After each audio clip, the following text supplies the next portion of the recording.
Saudara-saudari dan anak-anak yang terkasih dalam Kristus, dari Novisiat SVD Kubur Teng Manggarai Flores NTT, saya Pastor Freddy Jahadin SVD menyampaikan ucapan selamat jumpa lagi lewat siraman rohani. Hari ini Kamis 22 Oktober 2020. Injil hari ini diambil dari Lukas 12:49 sampai 53. Kita diingatkan bahwa Tuhan datang bukan membawa damai, melainkan pertentangan. Marilah kita berdoa memohon penerangan Roh Kudus. Dalam nama Bapa dan Putra dan Roh Kudus. Amin. Tuhan dan Allah kami, puji dan syukur kami aturkan kepadamu karena Engkau selalu mengingatkan kami untuk selalu setia dan tekun mengikuti Engkau, walaupun terkadang kami alami tantangan dari orang dekat kami. Tuhan, bantulah kami agar apapun tantangan yang kami hadapi, kami tetap setia kepadamu dan selalu tekun mengikuti ajaranmu. Tuhan, utuslah Roh Kudusmu, terangilah pikiran dan hati kami, agar sabdamu yang akan kami dengar dapat kami pahami dengan baik, dan isi pesanmu dapat kami hayati dan amalkan dalam hidup harian kami. Doa ini kami sampaikan dengan perantaran Kristus Tuhan kami. Amin. Tuhan sertamu. Inilah Injil Yesus Kristus menurut Lukas bab 12 ayat 49 sampai 53. Pada suatu ketika Yesus bersabda kepada murid-muridnya, "Aku datang melemparkan api ke bumi, dan betapa kudambakan agar api itu selalu menyala. Aku harus menerima baptisan dan betapa susah hatiku sebelum hal itu berlangsung. Kalian sangka aku datang membawa damai ke bumi? Bukan damai, melainkan pertentangan. Karena mulai sekarang akan ada pertentangan antara 5 orang dalam satu rumah, 3 melawan 2 dan 2 melawan 3. Mereka akan saling bertentangan, bapa melawan putranya dan putra melawan bapanya, menantu ibu. Mereka akan saling bertentangan, bapa melawan putranya dan putra melawan bapanya, ibu melawan putrinya dan putri melawan ibunya, ibu mertua melawan menantu dan menantu melawan ibu mertuanya."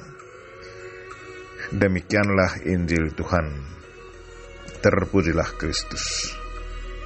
Saudara-saudari dan anak-anak yang terkasih dalam Kristus, tema renungan kita hari ini ialah bukan damai, melainkan pertentangan. Ada suatu kisah nyata. Fatima, anak sulung dari satu keluarga yang bukan Kristen. Sewaktu menderita sakit, ia disembuhkan secara ajaib sesudah didoakan oleh seorang ibu Kristen. Mulai waktu itu ia belajar tentang Yesus Kristus. Ada pergulatan dalam dirinya karena ia tahu bahwa mengikuti Kristus berarti akan dikucilkan atau dibunuh oleh keluarganya. Fatima dari hari ke hari sangat merasakan kuasa Yesus Kristus dalam hidupnya. Ia sendiri menjumpai Yesus. Pada suatu hari, ibu kandungnya sambil menunjukkan pisau tajam kepadanya berkata, "Saya amati engkau sangat berubah. Apakah engkau sudah menjadi pengikut Kristus? Engkau tidak boleh mencoreng muka keluarga. Lebih baik engkau atau aku mati." Sewaktu ibunya mengangkat pisau mau menikam Fatima, ibunya jatuh pingsan. Pada waktu itulah Fatima keluar dari rumahnya. Tetapi saudara-saudaranya tetap mencari dia. Pada suatu hari, mereka bertemu dia dan mengundangnya makan di restoran. Sebelum ke restoran, Fatima melihat apa yang akan terjadi. Ada racun dalam piring makannya. Sesudah melihat tanda itu, ia berdoa meminta bantuan Yesus. Ia tetap pergi dan pada waktu makan, saudara-saudaranya mengajak dia makan apa yang sudah disiapkan. Ia menghabiskan makanan itu tanpa ada reaksi negatif sedikit pun. Apa yang dikatakan oleh Yesus Kristus dalam Injilnya hari ini sungguh sudah dan tetap terjadi pada zaman kita, bahwa ia datang bukan membawa perdamaian, tetapi pertentangan. Kalau kita mengikuti sejarah kehidupan Yesus sendiri, sejak ia lahir sampai mati di kayu salib, ia alami banyak pertentangan justru dengan bangsanya sendiri.